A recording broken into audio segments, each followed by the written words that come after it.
I'm Winfred, Stell and Nakiria, a proud Ugandan from Teso sub-region and particularly from the clan of Inomu Ikaruwok. Teso is known for its rich culture, from the way we dress, dance, dine, marry, and even coexist.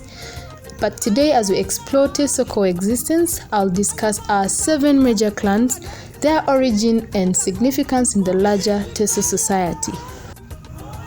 The 7 major clans include the Ikaruwok, the Irarak, Inomu, Ikatekok, Ikomolo, Igoria, and the Iworopom.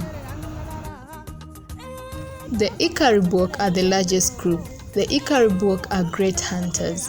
They hunted big wild animals like antelopes for food, and sometimes their wild game was so much that they could not carry all of it, and hence the name Ikaruwok, which literally means they have failed to carry.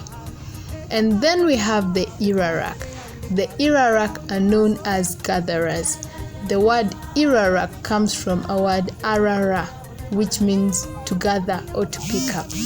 The Irarak gatherers, and it is believed that the food, the wild game that the Ikaruwok abandoned would be sometimes picked by the Irarak. We also have the Inomu, and that's my clan. The Inomu come from a lineage of healers.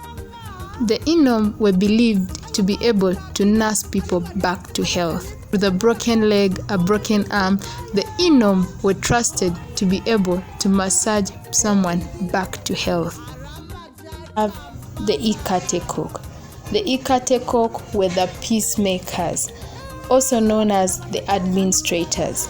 The Ikatekok were believed to be able to restore peace and to resolve disputes. Then Igoria. Igoria, a clan named after birds called Igoria.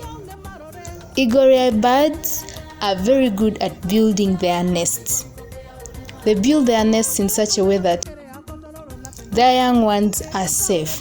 The Igoria, the clan, were believed to be great builders, and they were the run-to people to build the huts. We also have the Ikomolo. The Ikomolo were known as foretellers. They were feared but also respected for their word, because anytime a person from the clan of Ikomolo spoke, be aware that it's going to happen. And therefore they gained the name the foretellers, because anytime they suspected or were able to tell something, it would come to pass.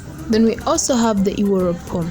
The Iworopom were mainly people who dealt with the spiritual practices, what we call in Iteso Asuban, which involve cultural rituals like child naming, initiation rites, last funeral rites, and so on.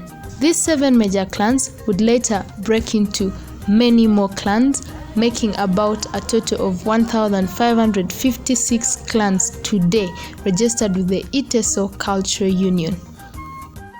In this clan structure, the Iteso were able to coexist, with each contributing to the greater good of the society.